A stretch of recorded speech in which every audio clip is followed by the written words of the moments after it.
Hello everyone, welcome to my channel. तो कैसे सब लोग? तो आई होप सभी लोग बढ़िया होंगे। घर बैठे मस्त वे में आप लोग अपनी प्रिपरेशन कर रहे होंगे। तो आई होप सभी लोग अच्छे हैं और मैं दिल से माफी चाहता हूँ। सॉरी यार, बहुत दिनों बाद वीडियो लेके आ रहा हूँ, लेकिन यार अब से मैं कंटिन्यू रहूंगा। झूठ बोल रहा। हाँ, सच्ची में रहूंगा यार। मैं जानता हूँ यार, हर वीडियो में मैं बोलता हूँ, लेकिन इस बार पक्का रहूंगा, गारंटी है मेरी। और साथ में आप लोग के लिए प्यारा प्यारा कंटेंट डिलीवर करते रहूंगा। टर्म 1 से पहले तक आप लोग का सिलेबस कंप्लीट मैं करवा दूंगा, डोंट वरी। साथ ही साथ मैं आप लोग को एक चीज बताना चाहता हूँ कि मैंने आप लोग के लिए नई सीरीज लॉन्च कर दिया, जहां पे आप लोग को मैं फ्री टर्म 1 के पर्सपेक्टिव से एमसीक्यूज प्रोवाइड कर रहा हूं चैप्टर वाइज। तो चैप्टर 1 के आ चुके हैं, चैप्टर 2 के ये वीडियो के बाद आप लोग को दिख जाएंगे। फिर अगर आप रिकॉर्डेड देख रहे हो तो आई बटन पे जाके आप लोग इसको सर्च मार लेना, आप लोग को मिल जाएगा। साथ ही साथ अगर आप लोग फ्री नोट्स या फिर फ्री पीडीएफ वगैरह जितने भी टर्म 1 के पर्सपेक्टिव से या इस चैप्टर के नोट्स वगैरह आप लोग चाहते हो, तो डिस्क्रिप्शन में मैंने मेरे वेबसाइट के लिंक दे दिया हूं, जाके आप लोग उसके थ्रू डाउनलोड कर सकते हो। और एक और चीज मैं बताना चाहता हूं यार, 1 लाख सब्सक्राइबर की तरफ हम लोग बढ़ रहे हैं। चैनल को सब्सक्राइब मार दो, कंजूसी मत दिखाओ यार, है ना। साथ ही साथ यार, लास्ट टाइम की तरह मैं इस बार भी आप लोग के लिए एक फ्री सेशन लेने वाला हूं, जहां पे 1 घंटे के अंदर आप लोग के लिए धमाकेदार एमसीक्यू टर्म 1 के पर्सपेक्टिव से लेकर आने वाला हूं। साइड में आप लोग को लिंक दिख गई होगी उसकी, और डेट भी दिख गई होगी। अगर आप लोग चाहते हो तो उसको रिकॉर्डेड देख लेना, जिसके थ्रू आप लोग की एक बेहतर प्रिपरेशन हो सके। और ये मेरी गारंटी है कि वहां पे आप लोग को जितने भी मैं क्वेश्चंस कवर अप करवाऊंगा, वो टर्म 1 के पर्सपेक्टिव से काफी ज्यादा इंपॉर्टेंट रहेंगे। अब एक और बात मैं आप लोग से कहना चाहता हूं, अगर आप इसको रिकॉर्डेड देखना चाहते हो तो रिकॉर्डेड भी देख सकते हो, क्योंकि यार कई लोग इसको लाइव अटेंड नहीं कर पाएंगे। तो ये इसलिए मैंने इस वीडियो में एम्बेड कर दिया हूं, उसके डिस्क्रिप्शन में लिंक भी दे दूंगा, जाके आप लोग उसको जाके देख लेना।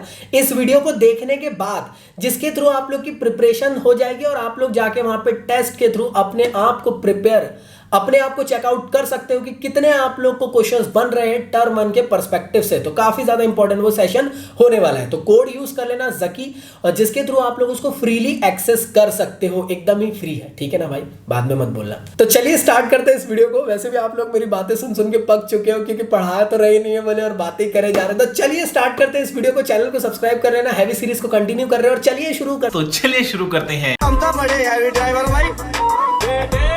चलिए स्टार्ट करते हैं हमारी यूनिट नंबर 2, जो काफी ज्यादा छोटी और काफी ज्यादा इजी के साथ साथ कुछ लोग को टफ भी लग सकती है, क्योंकि याला जो चैप्टर है आप लोग का बायोलॉजी रिलेटेड काफी सारे टॉपिक्स इसमें। अब बायोलॉजी रिलेटेड है मतलब क्या नॉन मेडिकल वालों को बनेगा ही नहीं? ऐसा कुछ नहीं है मेरे दोस्त, आप सभी लोग को बनेगा, चाहे आप कॉमर्स से हो या फिर मैथ्स बैकग्राउंड से हो या आर्ट से हो, सभी को बनेगा। एग्जाम में बायोलॉजी के पर्सपेक्टिव से नहीं, फिजिकल एजुकेशन के पर्सपेक्टिव से पूछा जाएगा। बेसिक चीजों को जानना है, ज्यादा एकदम डीप में नहीं घुसना है, और एकदम सिंपल वे में हम लोग इस चैप्टर को समझने की पूरी कोशिश करेंगे।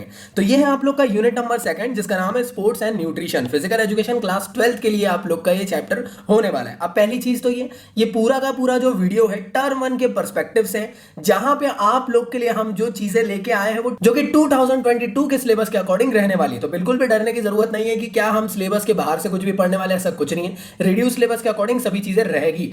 साथ ही साथ टर्म 1 के पर्सपेक्टिव से इसका क्या मतलब कि दैट मींस याला जो चैप्टर है ये आप लोग का एमसीक्यू बेस्ड एग्जामिनेशन में आने वाला है। इसका मतलब ये कि जितने भी टॉपिक्स हम लोग पढ़ेंगे उसके बाद आप लोग के लिए बीच में मैं आप लोग को हर टॉपिक के बाद एमसीक्यूज लेके आऊंगा। आप लोग को पॉज करना है, जल्दी से आंसर करना है, देन उसको प्ले कर देना है, ठीक है। तो 5 to 6 सेकंड का बीच में आप लोग को गैप मिलेगा, जहां पे आप लोग को एमसीक्यूज मिल जाएंगे इस चैप्टर के।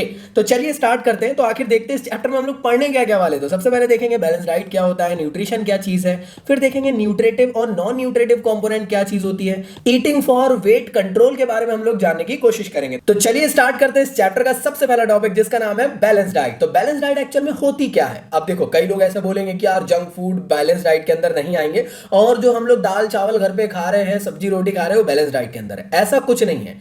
हो सकता है आप लोग भी बैलेंस डाइट कंज्यूम नहीं कर रहे होंगे। तो एक्चुअल में बैलेंस डाइट होती क्या है, सिंपल लैंग्वेज में समझते हैं। बैलेंस डाइट का मतलब ये कि ऐसी डाइट आप लोग अपनी कंज्यूम कर रहे हो जिसके अंदर सारे फूड ग्रुप्स प्रेजेंट है। फूड ग्रुप्स क्या क्या होते हैं? जैसे protein, carbohydrate, fat, vitamin, minerals, और साथ ही साथ वाटर। ये सभी के सभी अगर करेक्ट प्रोपोर्शन में आप लोग की ओवरऑल डाइट के अंदर आ रहे हैं, तब वो एक डाइट बैलेंस डाइट कहलाएगी। तो मेरे ख्याल से ये चीज आप लोग को कंफ्यूजन नहीं होना चाहिए। तो बैलेंस डाइट के जैसे मैंने आप लोग को बताया कि ऐसी डाइट जिसके अंदर सारे के सारे फूड ग्रुप्स आप लोग के प्रेजेंट हो, जो भी आप लोग डाइट कंज्यूम कर रहे हो उसके अंदर।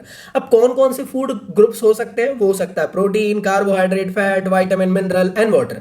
अगर ये सभी के सभी बैलेंस्ड फॉर्म में सही प्रपोर्शन में अगर आपकी डाइट में, तभी बैलेंस डाइट। अब आप बोल रहे हो कि यार आप लोगों ने मैक्सिमम कार्बोहाइड्रेट कंज्यूम कर लिए, फैट एकदम इत्तू सा कंज्यूम कर लिए, विटामिन इत्तू सा ले लिए, प्रोटीन भी इतू सा ले लिए, पानी भी इतू सा पी लिया और आप बोल रहे बैलेंस डाइट। बैलेंस डाइट ऐसी नहीं होती है, ठीक है। एकदम डिफाइंड वे में अगर आपका कैलकुलेट करे कैलोरी एलोरी, तो इतना हमको डीप में नहीं जाना है, ठीक है, ये कुछ ज्यादा हो रहा है, ठीक है। तो हम लोग बेसिक सा इतना समझो कि ऐसी डाइट जिसके अंदर सारे फूड ग्रुप्स प्रेजेंट हो, वो एक बैलेंस डाइट होती है। अब बैलेंस डाइट के अंदर एक काफी इंपॉर्टेंट टर्म आती है जिसका नाम होता है न्यूट्रिशन। कि न्यूट्रिशन क्या चीज है ना। हम लोग बोलते हैं कि यार खाने से हमें न्यूट्रिशन मिलते हैं, तो ये चीजें क्या है। तो देखो एक कंफ्यूजन सबसे बड़ा रहता है कि एक्चुअल में फूड और न्यूट्रिशन के बीच में क्या डिफरेंस होता है। तो देखो फूड का मतलब ये कि बियर ग्रिल्स, याद है वो डिस्कवरी चैनल वाले, अरे आगो चाचा पाए लागू अभी शेर निकला है। चल झूठा नहीं, सच में पैर के निशान दिखा दूंगा। वो हमेशा कहते थे कि जिंदा रहने के लिए जो मिले खा लो, ठीक है। तो जिंदा रहने के लिए हम इंसान जो भी चीज खा लेते ना, वो फूड के अंदर कंसीडर की जाती है कि सर्वाइवल के लिए हम लोग जो कुछ मिले वो सब खा लो, वो फूड है, ठीक है। अब न्यूट्रिशन क्या है। न्यूट्रिशन भी आप लोग कंज्यूम कर रहे हो, लेकिन यहां पे जिंदा रहने के लिए नहीं, हेल्दी रहने के लिए आप लोग जो फूड को कंज्यूम कर रहे हो वो आप लोग का आएगा न्यूट्रिशन में। तो ये एक डायनामिक प्रोसेस है जिसके अंदर आप लोग फूड का कंजम्पशन कर रहे हो, लेकिन हेल्दी रहने के लिए, ठीक है, अपनी बॉडी को नरिश करने के लिए और एकदम अट्रैक्टिव दिखने के लिए किसी के सामने। रहा नहीं जाता, तड़प ही ऐसी है ना। तो ये होता है आप लोग का न्यूट्रिशन। अब आप लोग एक चीज समझने की कोशिश करना, न्यूट्रिशन भी आप लोग के लगभग दो टाइप के होते हैं। पहला होता है आप लोग का मैक्रो न्यूट्रिएंट और दूसरे होते हैं आप लोग के माइक्रो न्यूट्रिएंट। अब ये मैक्रो न्यूट्रिएंट क्या है, माइक्रो न्यूट्रिएंट क्या है, आइए जानते हैं इनको एक एक करके। तो सबसे पहला टॉपिक आप लोग का आएगा मैक्रो न्यूट्रिएंट क्या चीज होती है।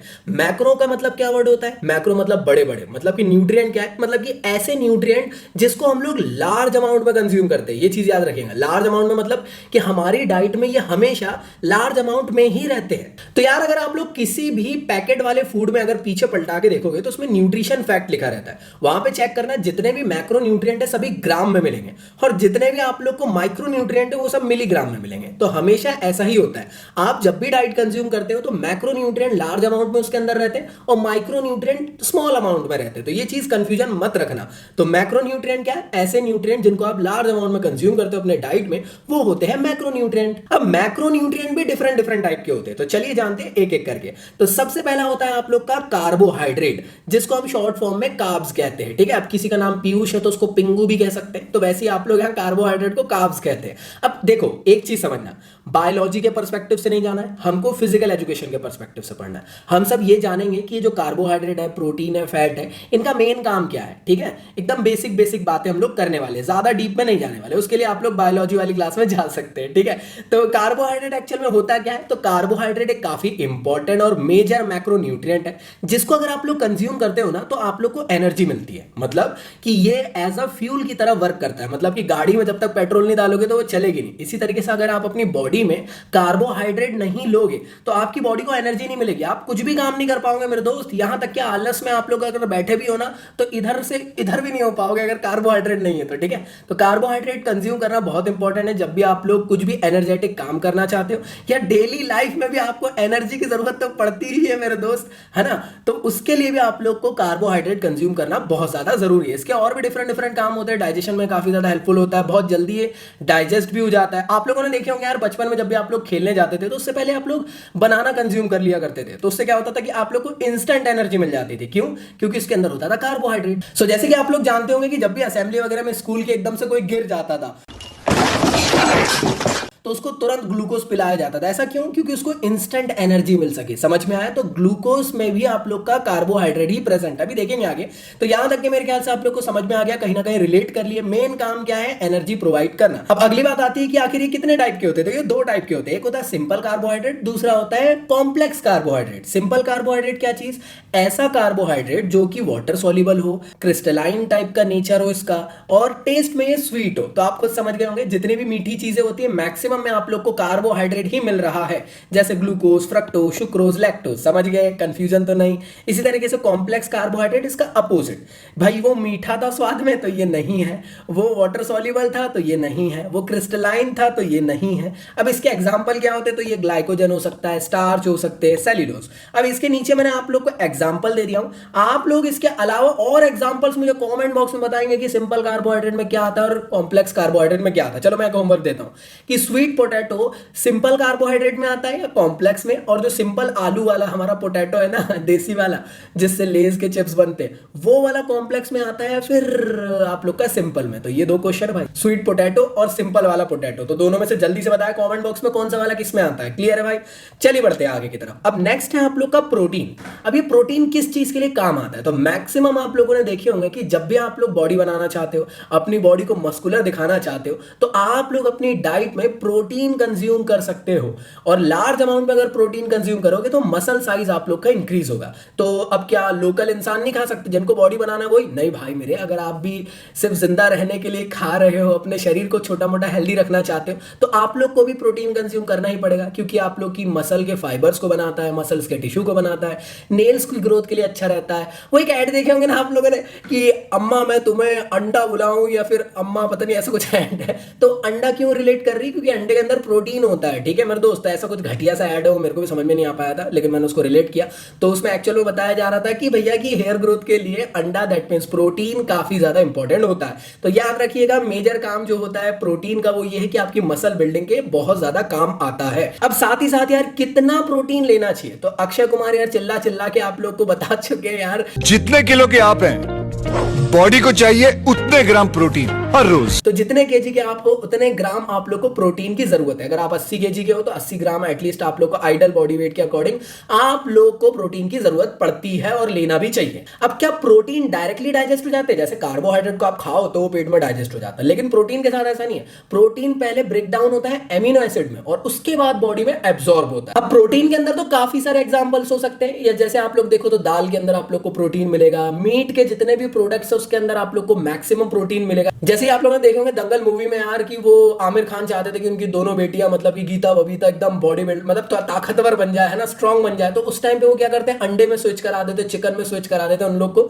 जिससे कि उन लोग को हाई प्रोटीन मिलने लग जाए, उनकी ग्रोथ बेटर हो सके। सो नेक्स्ट आप लोग का आता है फैट, जो काफी ज्यादा इंपॉर्टेंट मैक्रो न्यूट्रिएंट होता है। कई लड़कियां बोलती है I don't like that oily food, तो उनको मैं कहना चाहता हूं चुप, बिल्कुल चुप। हिम्मत कैसे हुई तेरी मुंह खोलने की? तो भाई ऐसा नहीं है, हमेशा फैट से आप लोग की बॉडी में एकदम तोंदू नहीं हो जाओगे। आइडल पर्सपेक्टिव से अगर आप कंज्यूम करोगे तो आपकी बॉडी के लिए बेनिफिशियल है, ज्यादा कंज्यूम करोगे तो प्रॉब्लमेटिक है। यहां तक क्लियर है? अब देखो फैट और कार्बोहाइड्रेट का ना एक रिश्ता है, ठीक है, ये रिश्ता क्या कहलाता है वो तो आप ही जानना, बट मैं आप लोग को बताना चाहता हूं। कार्बोहाइड्रेट आप कंज्यूम करते तो क्या मिलती है? एनर्जी। लेकिन अगर आप एक्सेसिव कार्बोहाइड्रेट कंज्यूम कर लेते हो, समझ गए मेरी बात, जितना चाहिए बॉडी को उससे ज्यादा खा लेते हो, तो बॉडी क्या करती है कि जितने की जरूरत थी वो तो रख लेती है, और बचा हुआ जो है ना उसको स्टोर्ड एनर्जी की तरह आपकी बॉडी में वो रख देती है। अब ये स्टोर्ड एनर्जी की तरह मतलब कि फैट के फॉर्म में, तो समझ में आया मेरी बात? तो अगर आप कार्बोहाइड्रेट को एक्सेसिव अमाउंट में कंज्यूम करते हो तो वो कन्वर्ट हो जाता है फैट में। तो ये चीज को आप लोग दिमाग में रखिएगा। और फैट किस चीज के लिए काफी ज्यादा इंपॉर्टेंट होता है? तो काफी ज्यादा ये आप लोग को वार्म रखता है, साथ में आपके जितने इंटरनल ऑर्गन्स को प्रोटेक्ट करके रखता है, हार्मोन की प्रोडक्शन के लिए काफी ज्यादा हेल्पफुल होता है। तो काफी ज्यादा इसके बेनिफिट्स है मेरे दोस्त, और आप लोग की बॉडी में लुब्रिकेंट भी ये बढ़ाता है। तो फैट को कंज्यूम करना काफी ज्यादा इंपॉर्टेंट है, इसके भी काफी सारे डिफरेंट बेनिफिट्स है। लेकिन हर चीज को अगर आप लोग एक प्रॉपर वे में कंज्यूम करोगे तो कोई दिक्कत नहीं आएगी, लेकिन अगर आप लार्ज अमाउंट में कंज्यूम करोगे तो फिर प्रॉब्लम है। तो हमेशा फैट खराब नहीं होता है। अब फैट भी दो टाइप के होते हैं, एक होता है सैचुरेटेड फैट और एक होता है अनसैचुरेटेड फैट। तो ये सैचुरेटेड फैट क्या होता है? तो सैचुरेटेड फैट अगर आप लोग अपनी डाइट में कंज्यूम करते हो तो यह आपकी बॉडी में कोलेस्ट्रॉल के लेवल को बढ़ाएगा। यही सुनते हो ना यार हमेशा कि फैट मत कंज्यूम करो, कोलेस्ट्रॉल बढ़ जाता है। उनको ये बताओ कि बेटा अनसैचुरेटेड फैट से कोलेस्ट्रॉल लेवल घट जाता है या नॉर्मल हो जाता है। तो अगर आपकी बॉडी में कोलेस्ट्रॉल लेवल का प्रॉब्लम है तो अनसैचुरेटेड फैट आप लोग कंज्यूम करें। तो ये कुछ इसके एग्जांपल्स हैं जो काफी ज्यादा इंपॉर्टेंट है, जिसके अंदर फैट मिलता है, जैसे चीज, बटर, चॉकलेट, है ना, ब्लैक चॉकलेट या जिसको डार्क चॉकलेट कहते हैं, ब्लैक चॉकलेट मतलब कुछ गलत हो गया। और जितने भी आप लोग के ओमेगा 3 फैटी एसिड वाले जितने भी आप लोग के, देखो ओमेगा 3 फैटी एसिड एक काफी इंपॉर्टेंट फैटी एसिड है जो फिश से मिलता है आप लोग को, जो काफी ज्यादा इंपॉर्टेंट होता है आपकी स्किन के लिए, आपकी ब्रेन की मेमोरी के लिए, और साथ ही साथ आप लोग की आईज बोन्स के लिए। तो चलिए बढ़ते हैं नेक्स्ट काफी इंपॉर्टेंट मैक्रो न्यूट्रिएंट की तरफ, जो है आप लोग का वाटर। तो वाटर के बारे में तो बताने की जरूरत नहीं है, वाटर काफी ज्यादा इंपॉर्टेंट चीज है जिसको आप अगर कंज्यूम करते हो तो जिंदा रह सकते हो, ठीक है। अगर आप इसको छोड़ दोगे तो निपट जाओगे, खत्म। अब इसके अलावा और काम क्या क्या आता है, तो ब्लड के अंदर यार मैक्सिमम अमाउंट ऑफ वाटर ही आप लोग का प्रेजेंट रहता है, बॉडी में आप लोग के maximum amount of water he present रहता है। साथ ही साथ आप लोग अगर देखो तो वाटर आप लोग के वेस्ट प्रोडक्ट को बाहर निकालने के काम आता है, साथ में ब्लड के अंदर न्यूट्रिशन को ट्रांसपोर्ट करने के भी काम आता है। अब जैसे बॉडी बना, अब जैसे आप जिम गए, ठीक है, बाइसेप की एक्सरसाइज करें तो बॉडी को पता चल जाएगा कि अरे यार आज तो बाइसेप की मसल फटी है, तो जाओ और रिपेयर करके आओ उसको। तो कैसे रिपेयर होगा, जितने भी न्यूट्रिएंट आप लोगों ने कंज्यूम किए होंगे वो सभी के सभी वाटर के थ्रू या ब्लड के थ्रू आप लोग की बॉडी में ट्रांसपोर्ट होते हुए आपकी मसल्स तक जाएंगे और उसको रिकवर कर देंगे। तो वाटर काफी ज्यादा इंपॉर्टेंट होता है। साथ ही साथ वाटर आप लोग की बॉडी को रेगुलेट भी करता है, उसके टेम्परेचर को। अब देखो समझने की कोशिश करना है, जब भी आप लोगों ने ऑब्जर्व करे होंगे यार, बड़े बुजुर्ग हमारे बोलते हैं जैसे झगड़ा हो रहा है और आप गर्मा गए तेरी ऐसी तैसी वैसी ऐसी, तो उसमें क्या होगा, आपके बड़े बुजुर्ग बेटा पानी पियो पानी पियो, और आप खुद सोच रहे होंगे कि यार ये क्या मजाक है यार, वहां लड़ रहे हैं और यहाँ पानी पिला रहे। पानी पिलाने का चक्कर ये है कि आप लोग गुस्से के मारे आपका टेम्परेचर बढ़ जाता है, गुस्से में लाल हो गए, तो अब पानी पिए तो आपकी बॉडी का टेम्परेचर डाउन हो गया और आपका गुस्सा शांत। तो समझे, तो कहीं ना कहीं हमारे बड़े बुजुर्ग भी सही कहते हैं। और इसी के साथ साथ जितने भी डिफरेंट केमिकल रिएक्शन हमारी बॉडी में होते हैं उन सबके लिए काफी ज्यादा इंपॉर्टेंट रोल प्ले करता है वाटर। तो वाटर को कंज्यूम करना बहुत ज्यादा जरूरी है, मैं बता नहीं सकता हूं, और आप खुद भी नहीं मेरे को बोल नहीं सकते कि नहीं भैया हम पानी नहीं पीते, हम तो डिस्टिल वाटर भी कुछ भी। अरे कहना क्या चाहते हो, समझ गए मेरी बात। तो ये सभी के सभी थे आप लोग के मैक्रो न्यूट्रिएंट जो काफी ज्यादा इंपॉर्टेंट रोल प्ले करते हैं और इनको आप लोग लार्ज अमाउंट में कंज्यूम करते हो अपनी डाइट में। अब आते हैं माइक्रो न्यूट्रिएंट। माइक्रो न्यूट्रिएंट मतलब कि ऐसे न्यूट्रिटिव एलिमेंट जिनको आप लोग अपनी डाइट में स्मॉल अमाउंट में कंज्यूम करते हो, तो वो होते हैं माइक्रो न्यूट्रिएंट। और इसमें से दो ही आते हैं, एक है आप लोग का विटामिन और एक है आप लोग का मिनरल्स। तो चलिए देखते हैं सबसे पहले मिनरल के बारे में। तो मिनरल क्या होता है उससे पढ़ने से पहले मैं आप लोग को एक चीज बताना चाहता हूं कि मैक्रो न्यूट्रिएंट जितने भी होते हैं वो डायरेक्टली वर्क करते हैं आपकी बॉडी में, लेकिन जो माइक्रो न्यूट्रिएंट रहते हैं ना वो इनडायरेक्टली या फिर सपोर्टिंग रोल की तरह वर्क करते हैं आपकी बॉडी में। तो याद रखिएगा इस चीज को, डायरेक्टली इनका काम नहीं होता है, ठीक है। तो इनके छोटे मोटे काम होते हैं और काफी ज्यादा इंपॉर्टेंट काम रहता है आपकी बॉडी के लिए। तो मिनरल होता क्या है, देखो फिजिकल एजुकेशन के पर्सपेक्टिव से हम लोग को समझना है, बायोलॉजी के नहीं। तो फिजिकल एजुकेशन के पर्सपेक्टिव से ये है कि आपकी डे टू डे लाइफ की फंक्शनिंग के लिए, आपकी बॉडी के फंक्शनिंग के लिए मिनरल काफी ज्यादा इंपॉर्टेंट रोल प्ले करता है। उसके डिफरेंट फंक्शंस होते हैं। क्या होते हैं इसको अभी आगे और डिटेल में समझेंगे। अब मिनरल भी दो टाइप के होते हैं, एक होता है मैक्रो मिनरल और एक होता है माइक्रो मिनरल। क्वेश्चंस यहां से आप लोग के बन सकते हैं टर्म 1 में कि यार आप लोग को 4 ऑप्शन दे दिया, बोल दिया which of the following are the macro mineral.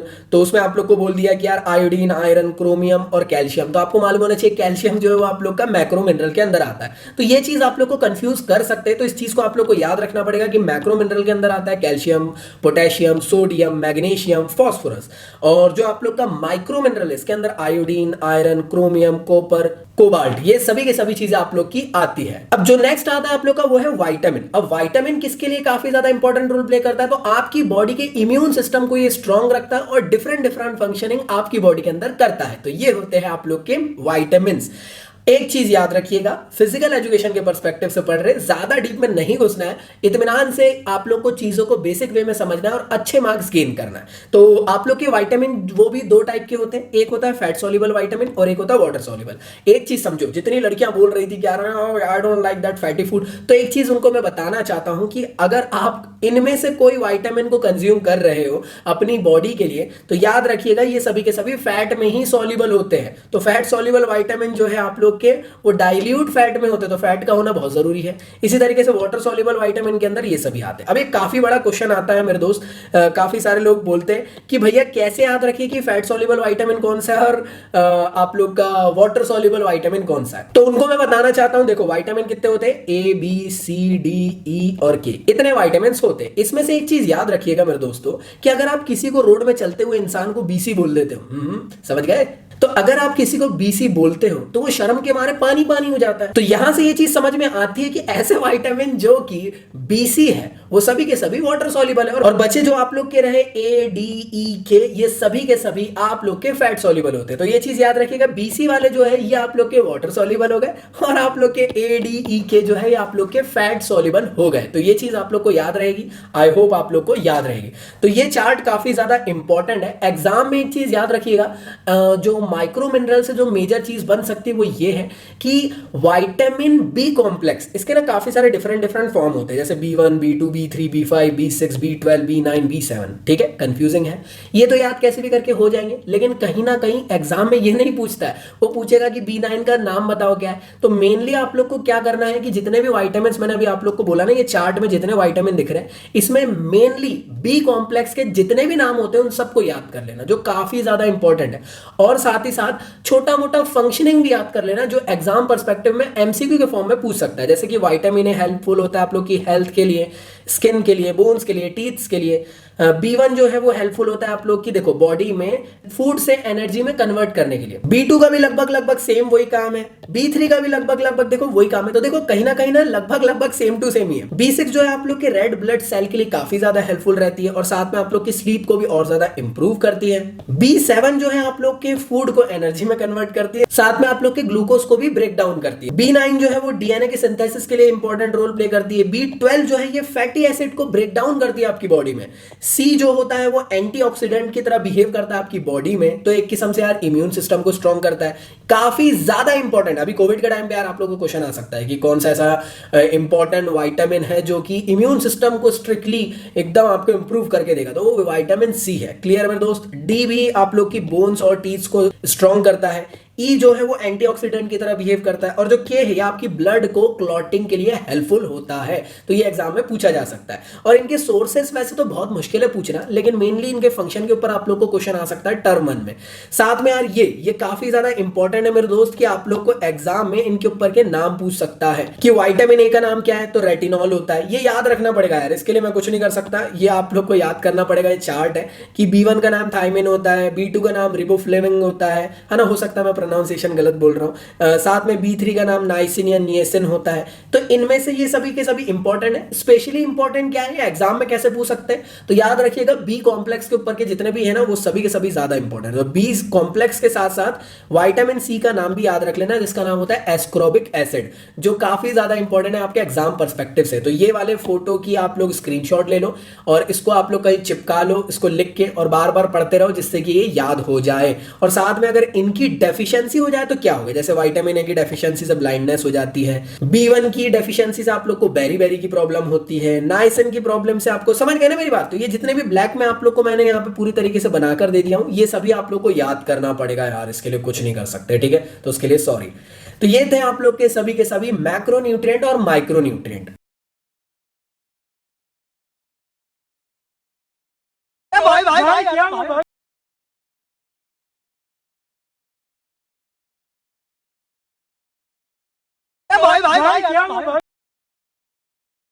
तो अब नेक्स्ट टॉपिक आप लोग का आता है nutritive and non nutritive component of diet क्या होती है। मतलब कि जब भी आप लोग जो डाइट कंज्यूम कर रहे हो उसमें से अगर आप लोग जो भी चीज खा रहे हो तो उससे अगर कुछ न्यूट्रिटिव वैल्यू मिल रही है तो वो है न्यूट्रिटिव कंपोनेंट ऑफ डाइट। जैसे अगर एक बनाना को कंज्यूम किए तो उसके थ्रू आप लोग को कार्बोहाइड्रेट मिला, मतलब कि कुछ मिला ना एनर्जी के फॉर्म में या कैलोरी के फॉर्म में, तो वो आप लोग का होता है न्यूट्रिटिव कंपोनेंट ऑफ डाइट। और अगर आप लोग किसी चीज को कंज्यूम कर रहे हैं लेकिन उससे कुछ मिल नहीं रहा है, ना तो एनर्जी मिल रही है ना ही आप लोग को कोई कैलोरी मिल रही है, तो वो आप लोग का कंसिडर होगा नॉन न्यूट्रिटिव ऑफ डाइट में। हम आप बोलोगे ऐसी कौन सी चीज है जिसको हम लोग बेफालतू ही खा रहे हैं, अरे भाई पानी पी रहे हो कि नहीं, ये आप लोग का नॉन न्यूट्रिटिव है। क्लियर है यहां तक के? तो चलिए जानते हैं न्यूट्रिटिव कंपोनेंट ऑफ डाइट क्या क्या होता है। तो एक चीज याद रखिएगा, आप लोगों को अभी मैंने पढ़ाया मैक्रोन्यूट्रिएंट और माइक्रोन्यूट्रिएंट, उसमें वाटर को छोड़ के जितने भी आप लोग के न्यूट्रिटिव एलिमेंट्स थे वो सभी के सभी न्यूट्रिटिव कंपोनेंट ऑफ डाइट के अंदर आएंगे, मतलब कि carbohydrate, protein, fat, vitamin, mineral, ये सभी के सभी।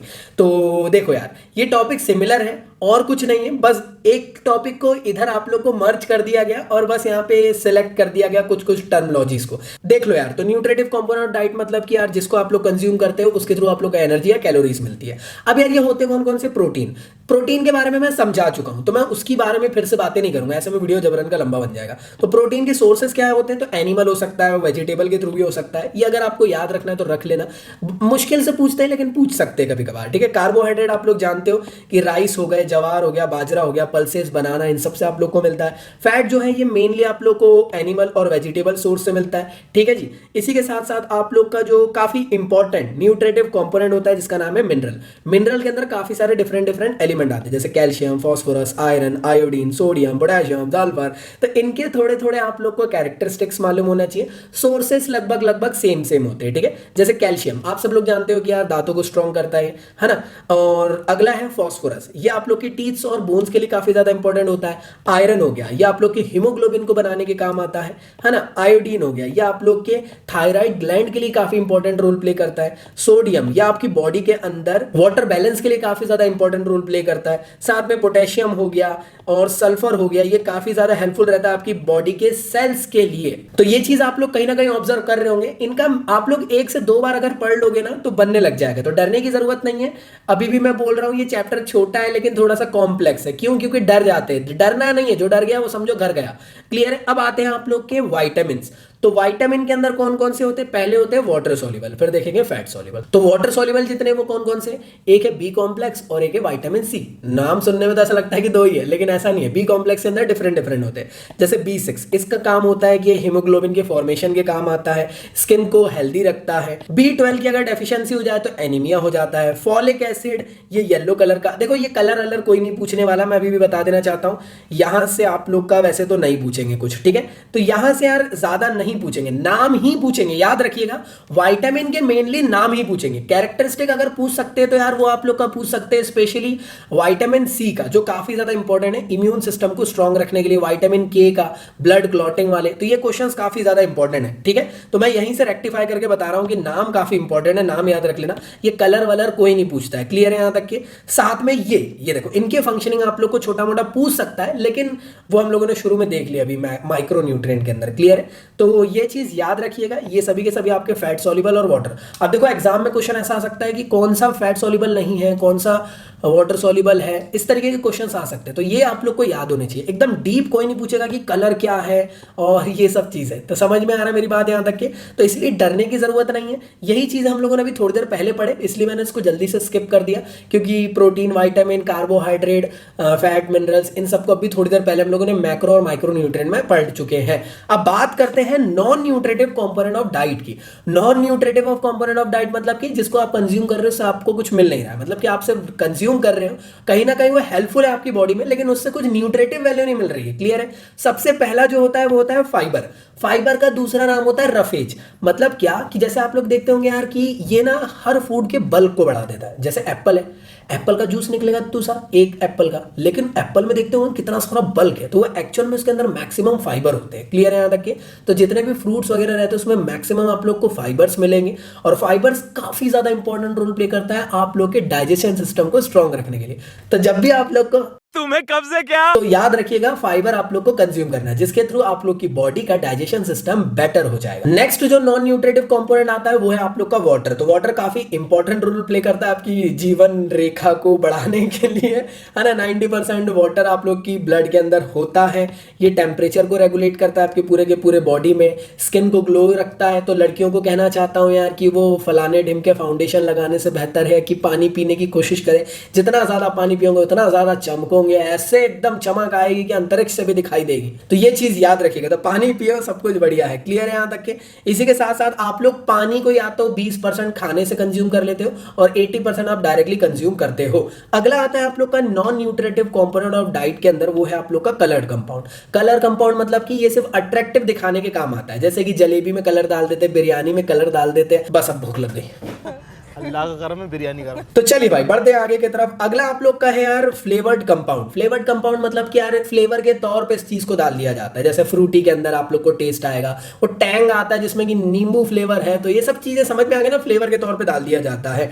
साथ में अगला आप लोग का होता है प्लांट कंपाउंड, जिसमें कि यार आप लोग की कॉफी हो सकती है, टी हो सकती है, प्लांट बेस्ड जितने भी प्रोडक्ट्स है वो आप लोग के प्लांट कंपाउंड के अंदर आएंगे, और ये non nutritive component of diet के अंदर आते हैं। तो अगला टॉपिक आप लोग का हेल्दी वेट। तो हेल्दी वेट होता क्या है? तो सीधी सिंपल बात, जो बैलेंस डाइट रेगुलर कंज्यूम करता है उनका वेट हेल्दी होता है। हमारे इंडियन सोसाइटी में इतनी घटिया सोच है लोगों की। हमारे तो क्या सोचते हैं, जो मोटे ताजे होते हैं ना वो लोग हेल्दी होते हैं। अरे भाई उनको बताओ वो ओबेसिटी के कैटेगरी में है। लेकिन यार अब किसको क्या बोले, इंडियन सोसाइटी में कुछ अलग ही चल रहा है, ठीक है। और जो बेचारे अच्छे भले दुबले या फिट दिख रहे हैं उन लोग को लोग बोलते कमजोर है, बेटा खाना नहीं खाते हो क्या। अब क्या बोले यार, ऐसा क्यों है? उसका स्टीरियोटाइप यही है कि यार वर्ल्ड में मैक्सिमम ओबेसिटी वाले लोग आपको अपने अपने कंट्री में ही दिखेंगे। अब हर जगह इंसान एक ही टाइप के दिख रहे हैं तो लोगों को लगता है कि यार ये एवरेज है, ये अच्छे, और इनसे दुबले दिखे ना तो वो खराब लोग हैं। क्लियर है? तो हमारे इंडियन सोसाइटी की डेफिनेशन के तौर पे आप हेल्दी वेट को मत लेना। हेल्दी वेट वो वेट होता है जो बीएमआई के अकॉर्डिंग, अगर आप लोग का रेशो आता है 18.5 से लेकर 24.9 के बीच में, तब आप लोग हेल्दी वेट के अंदर आओगे। तो सभी के सभी कैलकुलेट करेंगे कि आप लोग हेल्दी वेट के अंदर हो कि नहीं। ठीक है? तो उसको निकालने का फॉर्मूला होता है बॉडी मास इंडेक्स का, वेट केजी में ले लेना और हाइट को मीटर में ले लेना। अब बोलोगे मीटर में कैसे? अरे यार गूगल में कन्वर्ट कर लेना मेरे दोस्त, अगर आप 5'7" के हो तो उसको आप कन्वर्ट कर देना फिट से आप लोग मीटर में।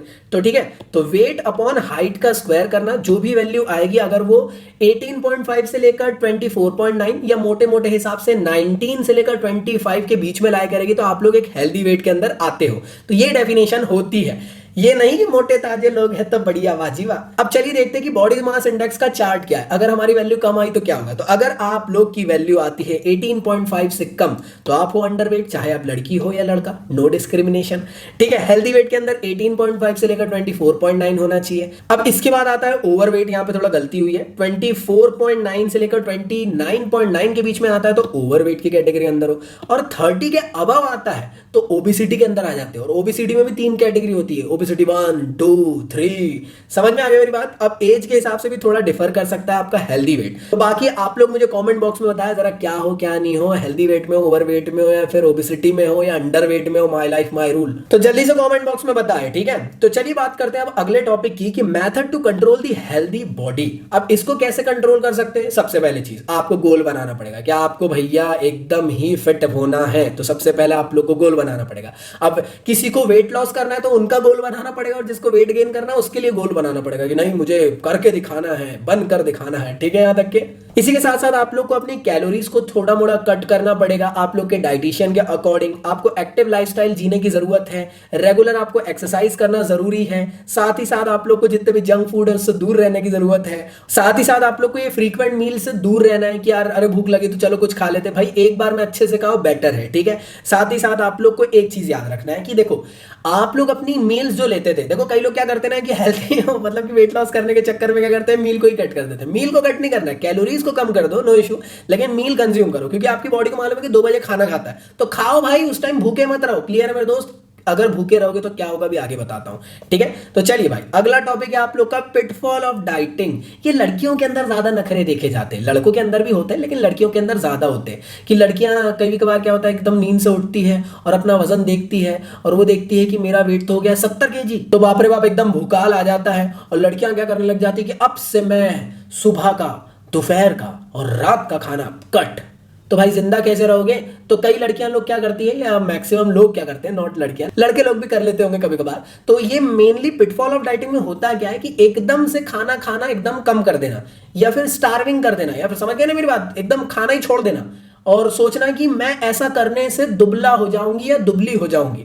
ऐसे अगर करते हो तो ये पिटफॉल ऑफ डाइटिंग के अंदर आता है, जहां पे आप लोग एकदम से अपने फूड को रिस्ट्रिक्ट कर देते हो, और रिस्ट्रिक्ट कर दिए तो कैलोरी आपके अंदर नहीं जाएगी, मतलब कि एनर्जी आप लोग की बॉडी में नहीं जाएगी। और अगर आपकी बॉडी में एनर्जी नहीं जा रही है और आप सोच रहे हो कि पिटफॉल ऑफ डाइटिंग के थ्रू आप दीपिका पादुकोण बन रही हो, तो एक चीज उनको ये बताना चाहता हूं, मैं लड़कों को भी ये मैं बताना चाहता हूं कि अगर आप कैलोरीज को कम करके एकदम सैल्मोन भाई बनना चाहते हो तो याद रखिएगा, ना ही दीपिका पादुकोण ना ही सैल्मोन भाई आप बन पाओगे।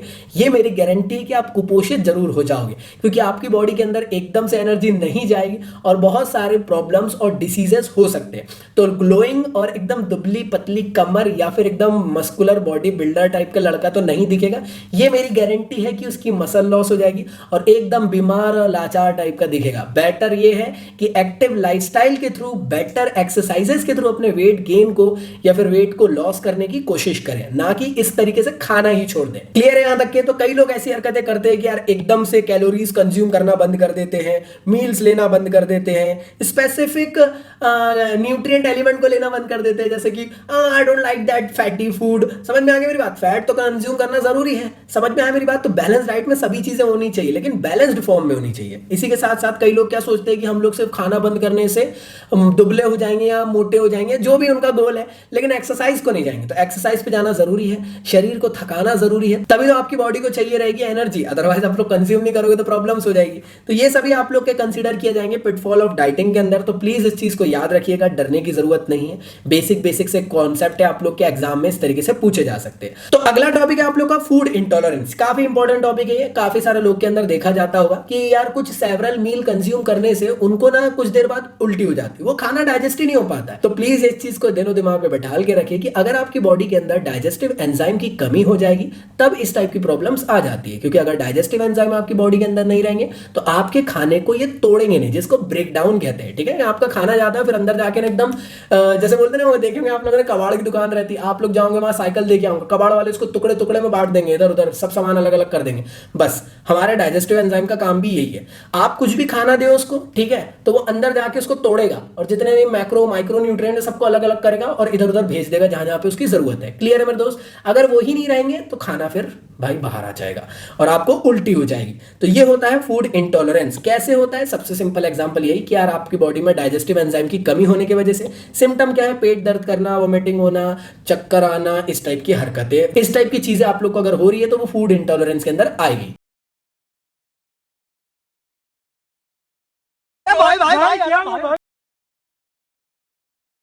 अब अगला और जो आखिरी टॉपिक है जिसका नाम है फूड मिथ्स। तो दुनिया में और भारत में काफी सारे फूड के लिए ऐसी ऐसी चीजें बोली जाती है कि ये ना खाओ इसके बाद तो ऐसा हो जाएगा, उसको इसके साथ मत खाओ तो आपका कल्याण हो जाएगा, जो भी हो जाएगा। तो ऐसी कुछ गलत गलत धारणाएं हैं, उनको हम लोग आज तोड़ने वाले हैं। तो सबसे पहली और काफी इंपॉर्टेंट है कि पोटैटो खाने से आप फैटी होते हो या फिर आपको फैट मिलेगा। तो देखो यार, पोटैटो के अंदर कार्बोहाइड्रेट होता है, ठीक है।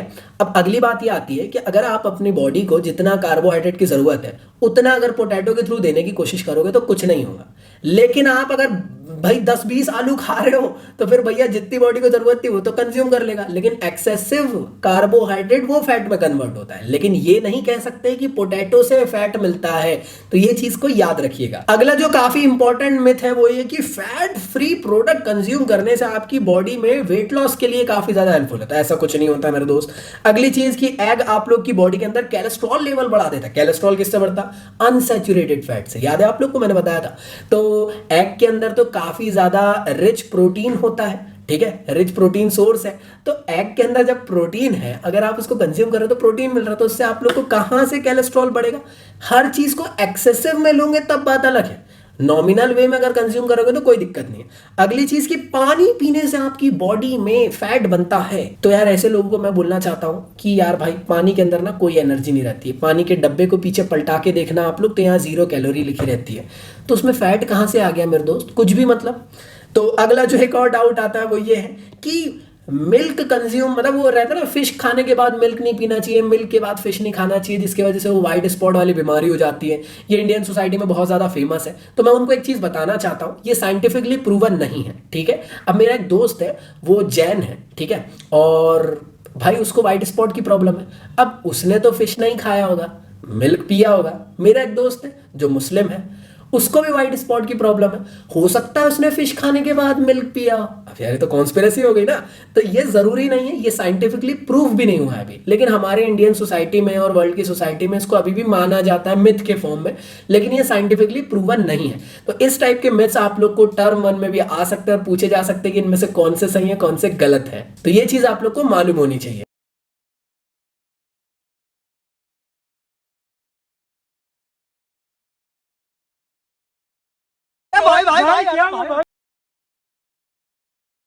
तो यहां से हमारा चैप्टर होता है खत्म। तो आई होप आप लोग को अच्छा लगा हो। साथ ही साथ मैं एक चीज आप लोग को बताना चाहता हूं कि अगर आप लोग चाहते हो अपनी टर्म 1 की प्रिपरेशन को और ज्यादा बेहतर बनाना और ज्यादा से ज्यादा एमसीक्यूज की प्रिपरेशन करना और चाह रहे हो कि कोई अच्छी बुक आप लोग को मैं रिकमेंड करके दूं, तो मेरे तरफ से मैं आप लोग को रिकमेंड करना चाहता हूं ओसवाल की one of the best book, जहां पे आप लोग को एक ही बुक के अंदर आप लोग के तीनों मेजर सब्जेक्ट आप लोग को मिल जाएंगे और साथ में उनकी टर्म 1 की प्रिपरेशन हो जाएगी, चाहे आप लोग पीसीएम से हो, पीसीबी से हो या फिर कॉमर्स बैकग्राउंड से क्यों ना हो, ठीक है। तो इन सभी के लिए आप लोग के लिए लिए कंपाइल्ड बुक बनाई गई है जिसमें आप लोग के लिए चैप्टर वाइज आप लोग के लिए एमसीक्यूज प्रिपेयर करके दिए हैं जो आपकी टर्म 1 की प्रिपरेशन के लिए बेहतर है, जहां पे आप लोग को बहुत ही बेहतर तरीके से उसके आंसर्स भी प्रोवाइड करे गए। ये पूरी की पूरी जो बुक है आप लोग के रिड्यूस सिलेबस के अकॉर्डिंग है, सीबीएसई के लिए काफी ज्यादा बेनिफिशियल है। साथ ही साथ ये आप लोग के 2022 के सिलेबस के ऊपर स्ट्रिक्टली फॉलो अप कर रही है। One of the best book है, मैं आप लोग को इसको रिकमेंड करना चाहता हूं। अगर आप लोग चाहते हो अपनी प्रिपरेशन में और ज्यादा बेस्ट परफॉर्मेंस देना तो इस बुक को जाके आप लोग जरूर परचेज करें, चाहे आप उसको लोकल मार्केट से ले सकते हो या अगर ऑनलाइन बुलाना है तो मैं आप लोग को डिस्क्रिप्शन में